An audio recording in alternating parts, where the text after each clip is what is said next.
BPod Studios. Twitch feed of this is going to be used all around the internet. Get up. The cat is finally out of the bag. Get up. We're back. Toucher and Hardy. Get up. 98.5 The Sports Hub.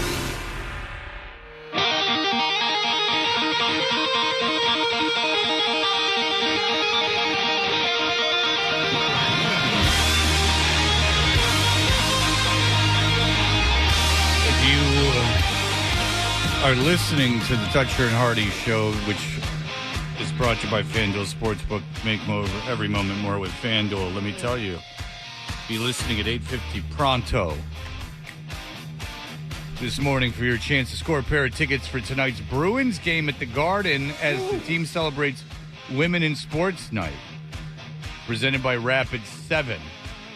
Grab your tickets now to be there for all the hard-hitting action against Calgary. Visit bostonbruins.com/ticket. That's coming up at 8:50. Dig. All right. Hardy he lived in Las Vegas as he is a radio person, and oftentimes radio people have to move unless you're John Wallach, who did not know his email address. Yesterday, if you go to @FredToucher, you can see the video of when I just found out through email that John did not even know you could reach him at JON at 985thesportshub.com. That lack of age really bothers you. It made you irrationally angry. Yes. When you uncovered Wallach's other email address. By the way, I just think that I checked it out. They both go to the same place. See, I'm getting the feeling Hardy's very much insecure as I am. I'm getting that vibe a lot. Really? Yeah, it's shocking. What? So I thought that I had a brother in arms with you when I was absolutely it was reprehensible that John wasn't privy to the same kind of garbage that we have to take. A change of heart. I watched the replay of the video last night. I thought the video was funny. I thought you were being an unconscionable ball buster. And I thought it was really, really out of line. And I think it'd be nice if you apologize to John right now. I think that's the way the new show should go. That it should Everyone apologizes to everybody? Yes. Perfect. Consistently. Makes great radio. Yeah, exactly. John, JON at 985thesportshub.com. Right. And did you get any emails? We're not doing an email segment, but I got a bunch of them, yeah. Okay. All right. Because John has not had to move around either. John has just stayed right where he is. He had to move from, Brighton to Brighton. Well, he had to move out of the house that he shared with his first wife when they divorced. That's right. That is true. Yeah. But that's not funny. That's off limits. Nothing funny about that. Scenic Malden, Massachusetts is where we lived. Yeah. It's great. Yeah. Yeah. Anyway, yeah. These lawyers, huh? All right. So, but you lived in Vegas. It's a long way to go to say you lived in Vegas. Right. Very long way to go. Yeah, and look, I had a great time there as a 25 to late 20-year-old into my early 30s, and a lot of fun to be had. There's a lot else going on. You don't even have to get that far off the strip before things get even weirder in Las Vegas. And to that end, we have a collection of things happening in the Super Bowl host city this week.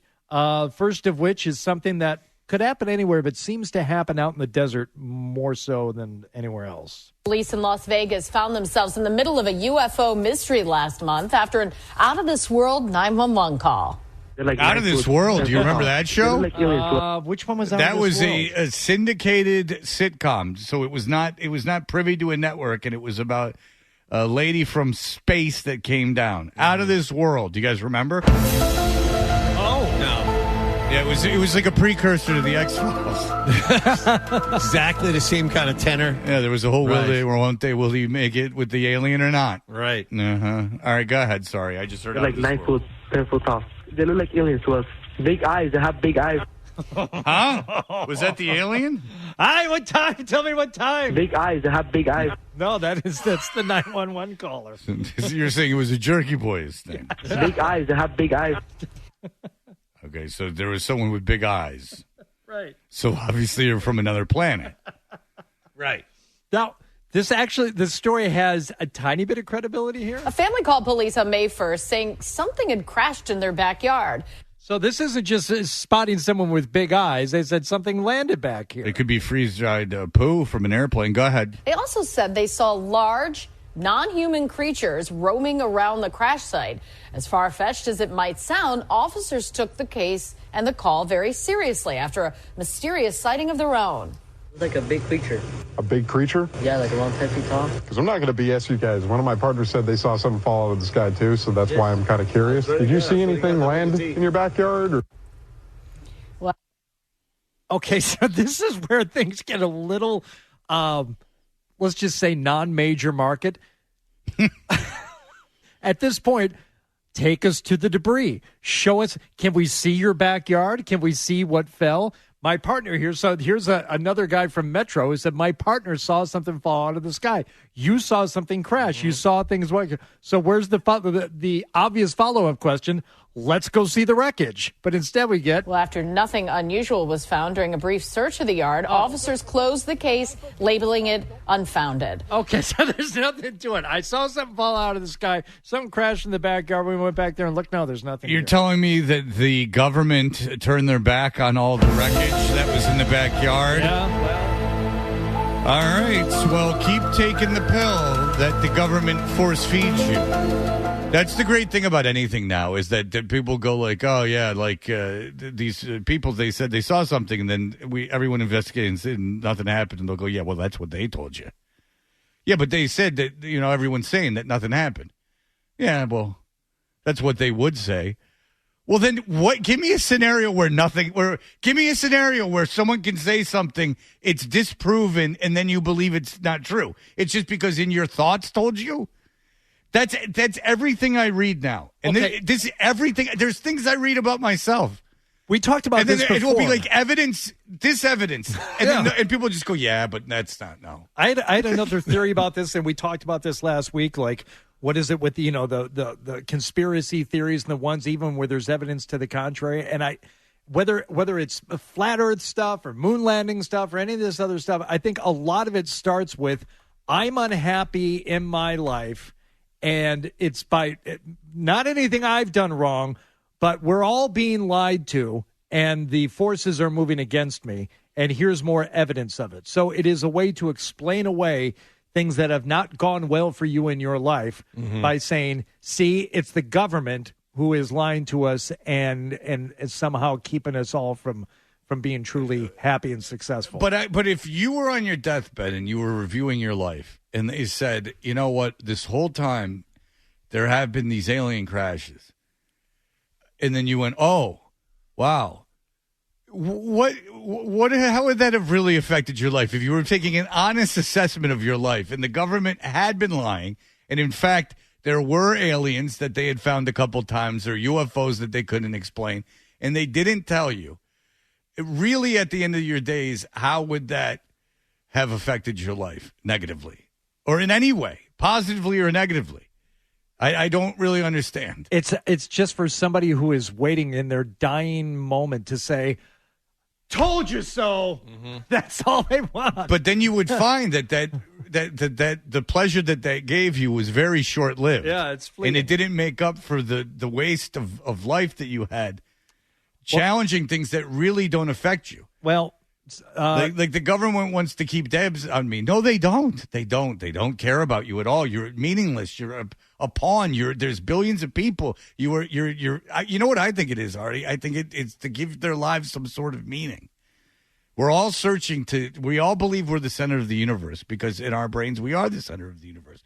So we're all pinging around, and so you go like, well, obviously the government, that everyone's interested in me. Yeah. They want to know what I have to say. It's narcissism too. It's scrambling to make sense of things. You're just scrambling to put two and two together. Like the government, they want to put this in me so they can spy on me. Well, why would they want to spy on you? Well, because obviously everyone wants to know what I'm up to. Well, no, it's probably quite boring in probably what everyone else is doing. Well, maybe they're spying on you because you're engaged in an activity that the government deems illegal. Either the government or society or the Pesnavante of the church say, you can't put roosters in the ring and have them fight each other, but in Las Vegas, that's apparently what they still like to do. Thanks for joining us right now on 13 Action News, live at 5. Police and animal control raid a home uncovering a cockfighting ring. 13 Action News reporter. Now, I like how he says cockfighting ring. I think this reporter in particular has trouble saying cockfighting. Yeah. I don't think he wants to say it. I think he's, and the anchor there even said cockfighting, which is an odd way to emphasize cockfighting. I was just going to say he went out of his way to enunciate the wrong syllable. Cockfighting. Oh, I'm going to get into trouble if I do it the other way. Cockfighting. Yeah. Cockfighting. Cockfighting. He was The hello guys. And then we went to the cockfighting. Right. He's at the Friars Club. And so, Henny used to go to the cockfighting. And I would be like, oh, hey, is it the cockfighting? We're going up to Burlington to Burlington see some, for the to see some cockfighting. cockfighting. Yeah. For the cockfighting. All right. Good. Live at 5, police and animal control raid a home uncovering a cockfighting ring. 13 Action News reporter Austin Carter is live near Lake Mead and Nels with the latest. Austin. That's right, Joe. And just in the past couple of minutes, animal control actually pulled out of here with the trailer full of those roosters found right Where they're here. going to go kill them. What are you doing with the roosters? Like, what are you doing with the roosters? This guy could have said cocks. He said it with just a trailer full of cocks. With the trailer full of those roosters found. Roosters. Now, what are you going to do with the roosters? So they've been rescued from this cockfighting ring, and now what are you going to go do with them? Now they'll be slaughtered humanely. Can you eat roosters? I'm sure you can. There's nothing to tell you. Yeah, you I mean, can't. but do they slaughter roosters for chicken products? Probably not. So aren't roosters just male chickens? So you can't. Right? So I would imagine you can eat rooster till the day is long. They're all chickens. The rooster has sex with all of them. Yeah, that's right. Now I get that reference. That's perverse. That's Seinfeld. So that's in my alley. Thank you. Right here inside this home. Let's just do a closer look here where we were told this alleged cockfighting ring was taking place. You can see some crews from Animal Control still on the scene here, as well as some crews from Red Rock Search and Rescue. Now, here's how it all went down. We're told Metro... Here's how it all went down. Little Jerry Seinfeld. This is just, here's how it went down. Received some calls this morning from folks along Judson Avenue earlier today concerned after hearing the sound of roosters coming from the back of the property. Metro says when officers showed up, about 40 men ran out and away from the home here. Whoa. Okay. God, I imagine that was a quiet bunch. Jesus. No noise at all. What type of cockfighting was going on? Because I think 40 dudes hanging out. What's your problem? You got 40 guys running away from the house. Well, Are we they're gambling. sure? Is there So? Okay, all right. What are you you're thinking? saying it's like the pencil game you played in elementary school to see if you could snap the pencil? I'm saying cockfighting and sword fighting are two different things. Absolutely. Clark County Animal Control and Metro have been on the scene here ever since then, working to remove these animals. Now, this raid actually comes just a week after another raid here in the Valley. Taking a look now at footage of last Sunday after another raid where about 150 roosters and some hens were taken from a home near Cheyenne and Lamb. No, well, Cheyenne and Lamb, we know not to go around there. No, don't head out there if you're going to be in Las Vegas. Yeah, if you're going out to Vegas for the big bowl game, do not go out there. All right, Jared Weiss, he's a friend of yours, isn't he, John? Yes, sir. How long you guys known each other? I'm friendly with him. It's not like we go out drinking together. Has but he met yes. the missus? He has not. What's the problem? It just didn't sound all that friendly after all. It just sounds like it's We a thought- little bit of a... We thought you were better friends, and now I'm thinking twice about it. Have you ever even met him face to face? Yes. Okay, you have. Yeah, when I've been lucky enough to do Celtic games, you run into him on the road, you hang out a little bit. You have your broken bread? Gone out to eat? No, I have not. Doesn't sound like they're friends. No, it just sounds like you saw him at a Celtics game. All right, Do you well, still someone want- who do you John still chooses wanna- to ignore. You still want to do it? You still want to talk to him? I mean, I thought he was going to have some insight into John's life that he's kept from us. He's been hiding his email address and his identity on Twitter. So, I mean, Let's have him on and see how it goes. But if it sucks, we'll just ban him. All right, Because so- they're not really friends. No, they're just more like work acquaintances. All right. And not even that much. All right, we'll talk to Jared Weiss, I guess, coming right up. BackstageCountry.com, your online home for all things country music. Lainey Wilson is on a roll. She's delivering great music and teaming up with some of country's hottest acts. Text Lainey to 45911 to see which 4 Lainey Wilson collabs have us talking at BackstageCountry.com. Text Lainey to 45911 to get a link to the list sent right to your phone from BackstageCountry.com. Dutcher and Hardy, the reviews are in. I got to say, I don't want to talk about you. Give me about 5 minutes of my time. What he said. Now more of on the Sports Hub.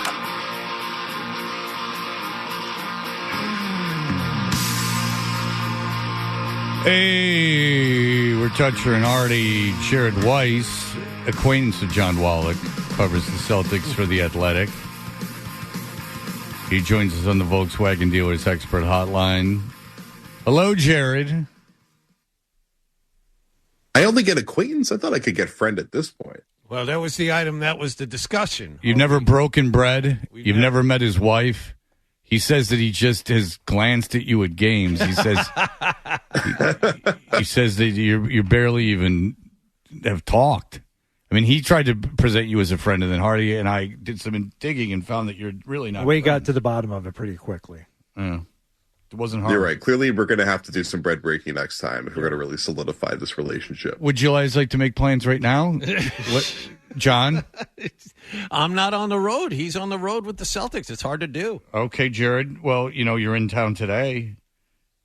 Johnny, how about lunch at 3? Sure. 3 o'clock. Write it down. There we go.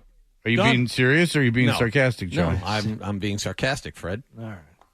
I was being semi-serious. I think that Jared was being dead serious. Oh, all right. Well, I can't do it today.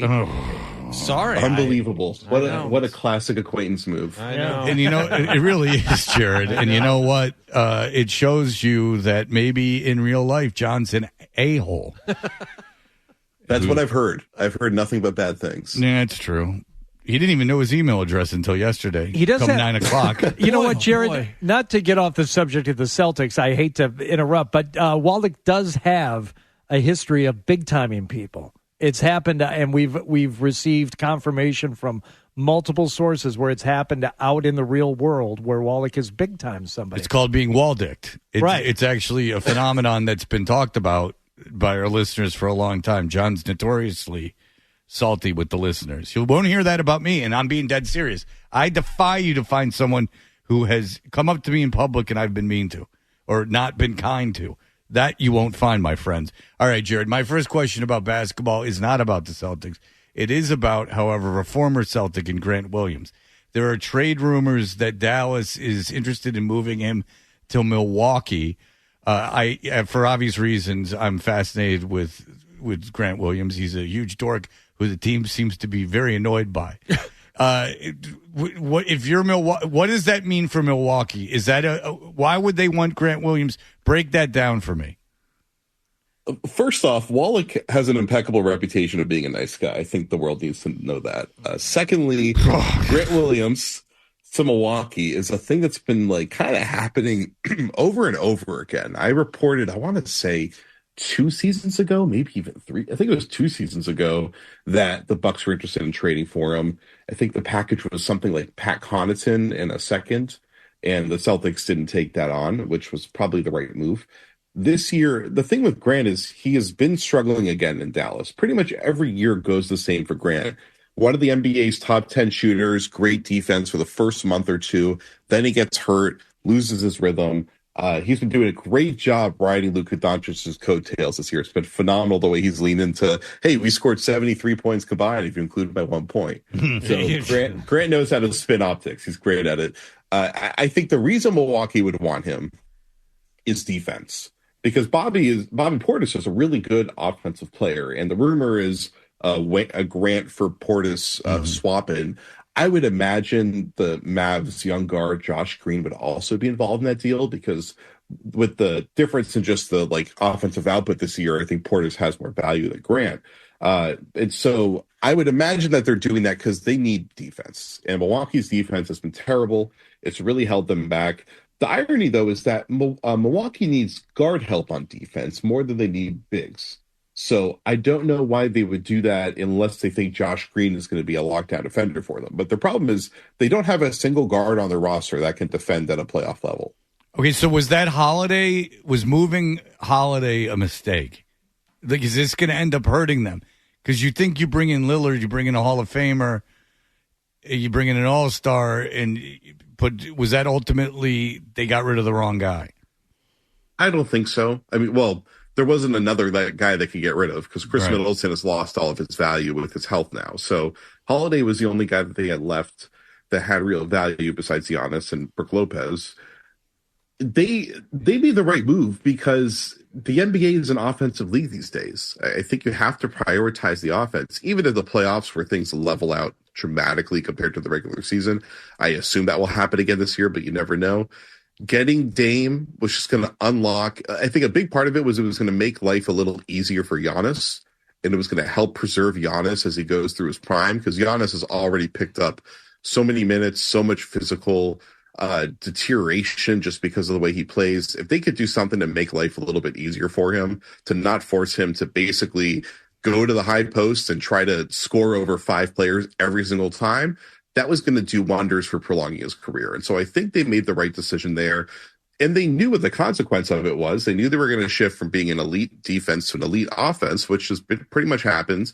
One of the mistakes they made was they let their backup guard, Javon Carter, go to Chicago, I believe. And Carter was a good defender who could also hit some shots. He could do a little bit, but once they let him go, they had literally nobody that has any sort of defensive reputation at the guard spot that has any sort of experience. And they're seeing the consequences of that now. So, Jared, the Celtics, with the trade deadline coming up, best record in the NBA, and the rumors are within the last 24 hours they're interested in Kelly Olynyk, Andre Drummond. Can they make a deal for either of those two guys, or should they make a deal for either of those two guys? Can they? Olynyk, I don't know how that works because he's making too much money. They're very, very limited in the trades they can do because of them being in the hovering around the second apron, which is that new CBA device that everyone's probably heard of at this point. It makes it extremely limiting to do trades. And then the irony is that next summer they're kicking in new rules that will then make it almost impossible to do trades at that point. So they kind of, if they want to do any deals, they kind of need to do it now just because they're not really going to be able to in the summer. And one of the things that they lose in the summer is the Grant Williams trade exception, which is $6.2 million, where they're allowed to take people into that exception without having to send out additional money.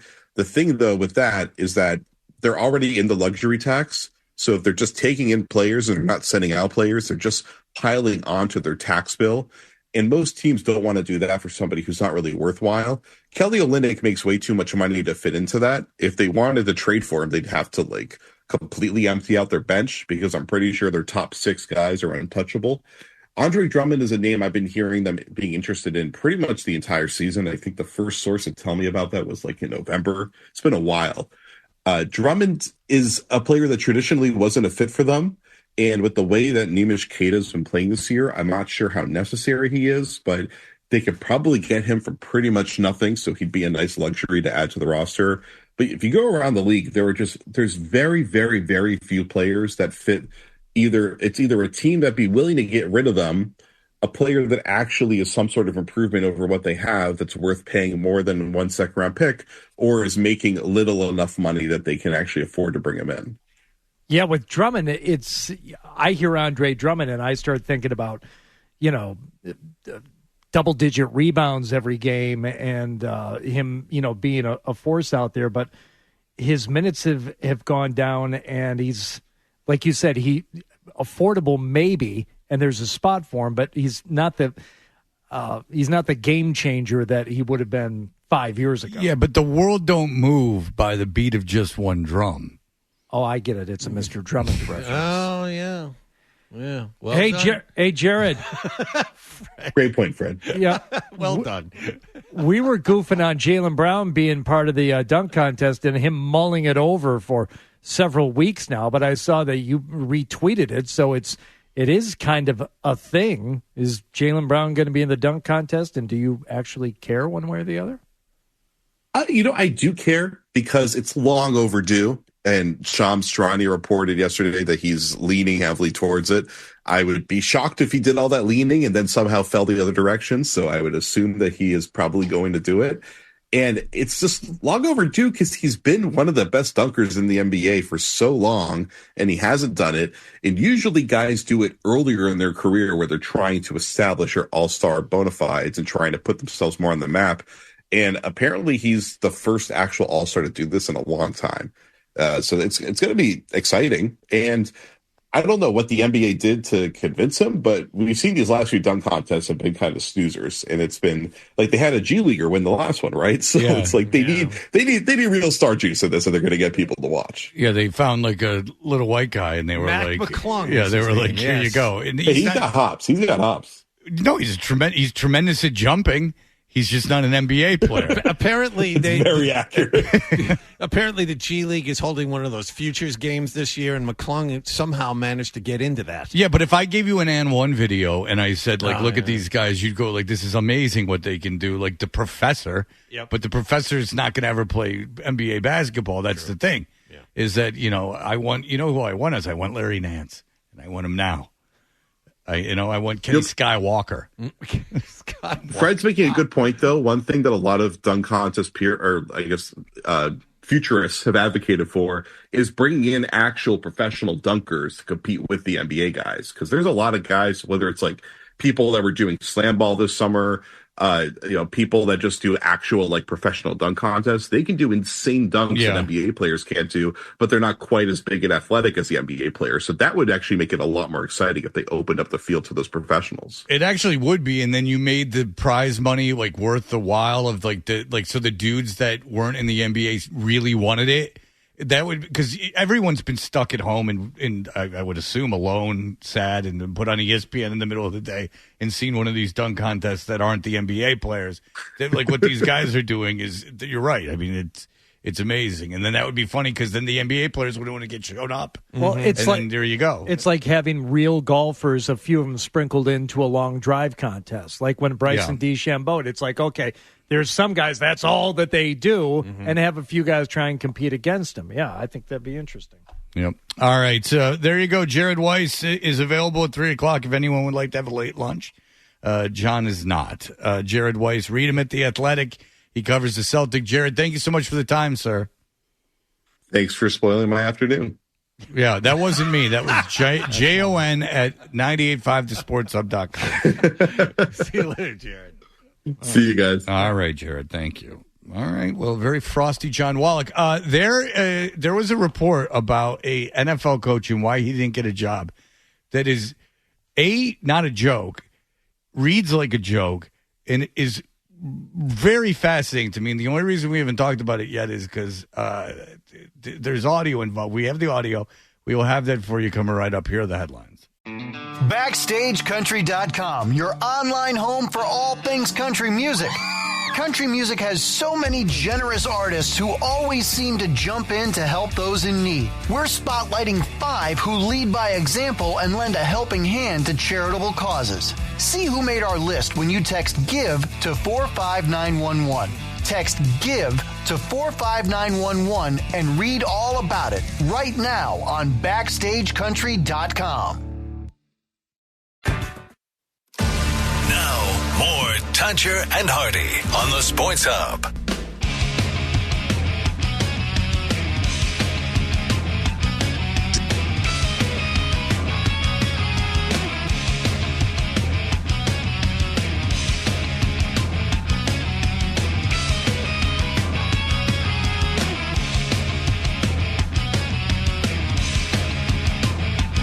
Hey, we got Bruins tickets at 8:50. In there for tonight's game. So imagine that if you come back, if you're a young lady and you come to your man and you say, I won 2 tickets. And then you say, and he goes, how'd you get them? And you go, I got them on the Toucher and Hardy show. And you go, why are you listening to that? And you're like, what do you love Fred or something? And then you're like, no. And they're like, I don't believe you. And then they goes, let me see your phone. And then you go, okay. And he takes your phone and he starts going through it, and it's just pictures of me everywhere, like all the time. And he's like, what are you doing? You're like, well, I'm masturbating to him. All right. So Diana Rossini was talked about, a lot of controversy. Aaron liked that. A lot of that made him double over in laughter out in the hallway. Because he knows it's true. He's probably had that situation. Well, they himself. probably just did a similar break down the hall. Bronson was just talking. Bob Bronson was just going to me. We were talking about it. He's like, I got this whole bit about playing with yourself. It's going to be huge. I got this whole bit about listeners pleasuring themselves to images of me. Yeah, but like, you can use it if you want. Right now we're playing Hall & Oates, but after Hall & Oates is when I get into it. I go, Bobby, I don't got to play Hall & Oates, so I'm coming in hot with your take. So anyway, I do find this fascinating. This is Diana Rossini. She's not kidding. This is not a joke. She's talking to the I guess it's The Athletic, the website, The Athletic, some podcast on there. So keep making podcasts because they're not getting lost in the shuffle at all. Here we go. What is your sense of why, Vrabel doesn't have a head coaching job right now? I don't think that there was a fit for him. I don't think he sat in front of any owner who thought that his style was going to work for what they were looking for. What an interesting word to use, though, right? Because that's what we're talking about. It's like the way that these guys are personality-wise, the way that they come off, how big of a figure they cut within the building. Do you know I had a GM at the Senior Bowl who mentioned to me Vrabel's physical build, that he's a very large human being and can be very intimidating to people in an organization that are going to be part of these decisions. And that is a factor, which I laughed. I said, stop. That's not something that's real. Who cares what someone physically looks like? And he said, I'm just telling you, I've been in rooms and somebody's physical presence can make a difference. Belichick and Vrabel are very different. I feel like also from an age factor, Vrabel got stuck in that weird late 40s, early 50s bracket where you're not really young anymore. Yeah, I don't buy the late 40s, early 50s thing. There's no way. But if there's an idea, Dan Quinn's like 53. It doesn't make any sense based on other hirings. No, I don't think you're worried about hiring a 48-year-old. No, how would you worry either way? Yeah, we'll get to the physical thing. I'm just telling you that the age thing is none of that's right. Stupid. No, but the physical thing, she's not kidding because she tacked on the age thing. But the physical thing, she's not kidding about. She was theorizing about the age thing. The physical thing she had heard from a guy at the Senior Bowl. So let's focus on that. That's a big problem. No pun intended. Because, by the way, if you want guys who played football, so you're eliminating anyone who played football that was good at football, except for kickers. I was just going to say, kickers and punters, you're good. No, but not even punters, because punters are big guys now. Pat McAfee, jacked. That's true. I mean, he doesn't wear sleeves. But can you imagine? It's the problem is a guy at the Senior Bowl told me he's a little person. And, that he's a little person and that he's too small. Or the idea that in a sea of giant people, a sport that you are rewarded for being gargantuan, that would eliminate you as a head coaching candidate because your front office is full of such pussies that they're afraid of him physically hurting you? That the idea that you can't work with someone's big because you're such a pussy that you're afraid that they're going to beat you up. They're not allowed to. There are still rules. In a place of work, they're not allowed to beat you up. What are you afraid of? And then how is this happening? This is insane. And especially as a coach, you would think that playing the game, Vrabel's an all-time great at Ohio State. There's legends of him going up against the offensive tackle that came out of their Pace, Orlando Pace. There's this legends of their battles. He's this god at Ohio State. Coming with that began his career in the NFL, where he became a leader on the field and he learned. And that's why he's a head. That's why he became a head coach. It's part of his backstory. It's part of how he came up. Is this a new thing? I mean, there are a lot of no. head It's coaches. got to be absolutely a new thing. It has to be because Dan Campbell's not a small individual, and he managed to get a job. And I understand the value of analytics, and I'm not saying that to be a front office person or to be a coach. You know, I love Mike McDaniel. Like I love Mike McDaniel, and I love that he's a head coach. Right. Like, and I think he's a great head coach, a very good head coach. But I also think Vrabel's a great head coach. They're different styles. Yeah. But you're telling me that, and I don't, and so I don't. I'm not one of these like analytic nerds or analytics are for nerds or nerds are the worst or anything. I don't, because I find that annoying. I don't want to get into that. Mm-hmm. But if you've made your front office so that it's filled with such pussies that they won't hire a qualified guy because they're literally, I'm not taking a leap here, literally afraid of him physically, that he's too big, that's a huge problem. Yeah. In football. Now, if I'm at MIT and I'm in a robotics lab, it's still not great. But, you know, we can get into the efficacy of it, which I don't want to. I just want to get down to winning football games. If you've developed a culture around your football team where you've concocted a sea of or an environment where I guess that women would be afraid of most guys. Like there's such a threat of physical violence around every turn that you can't hire someone big. See, I don't buy it. Now, I don't think she's making it up, but she did say it's one GM. So let's say he's not the only one. Let's say there are a tenth of the league has someone high up on the staff that feels that way. There's 3 of them out there. It's still weird, and I can't believe that you could make it to the position in life where you're the general manager or the president of a football team and still be physically intimidated by someone's size in an office setting, which is essentially what that job is. No, it's not essentially. It is. Yeah. But outside of dealing with the players, it's an office job. But we all deal with it here on a daily basis. I dealt with it for 15 years with Zolak. You know, he's a big guy. We work with Ted Johnson. He's a big guy. Have you ever felt like somehow intimidated by their physical presence? Not Ted Johnson. Yeah, Zoe would come in here and manhandle Fred. That was a little bit. I mean, but in all seriousness, no, I've never thought, I've never gone like, I can't work with Zoe. He could beat me up. Right. That's never occurred to me. Thought for a like person. Even when we joked around about like him going, let me crack your back. I've never been like, oh my God, Zoe's so big, I can't be around him. He's like intimidating me. Because if someone's intimidating you physically, that's a problem that they have, right? It's an attitude thing. Someone can intimidate you physically.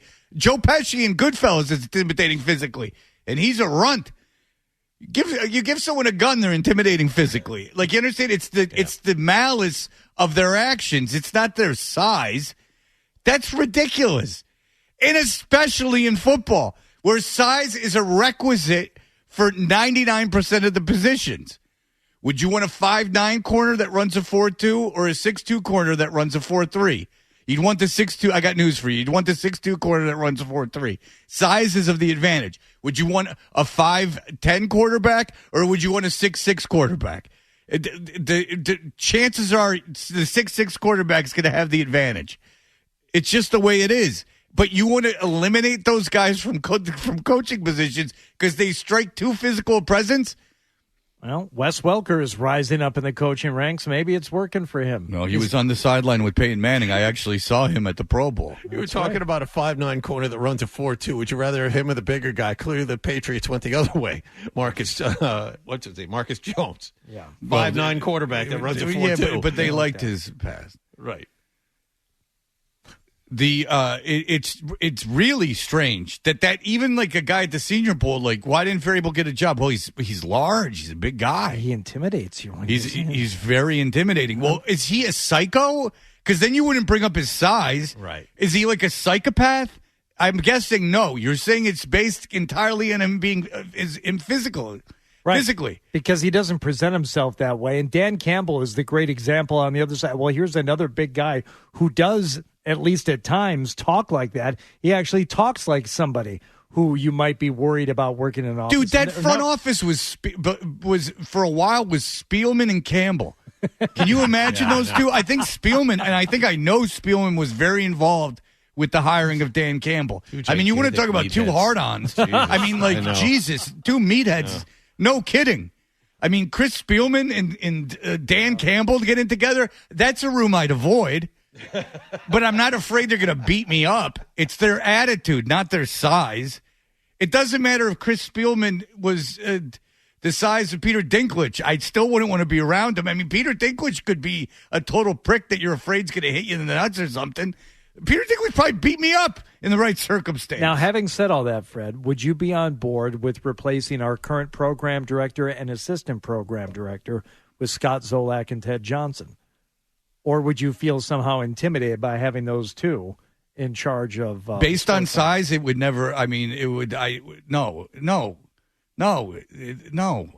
of course not. So you're on board with Zoe taking over as the boss? Zoe taking over... How would anything change? How would my life change if Zolak was boss?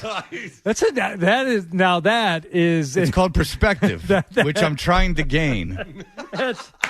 How much do things really affect me? When I'm not being comedic, if Zoe was the program director, it wouldn't matter at all. I'd never deal with them. What time would Zoe get here? So That's what I want to know. And that would be different. How? I know, but... Just as a thought experiment. I saw Rick yesterday, actually, when I was leaving. Okay, good. As a thought experiment, if Zoe was the program director, I don't know. Maybe the advertising revenue would go up because everyone seems to love him. Yeah. They throw money at him. He endorses 5 million things.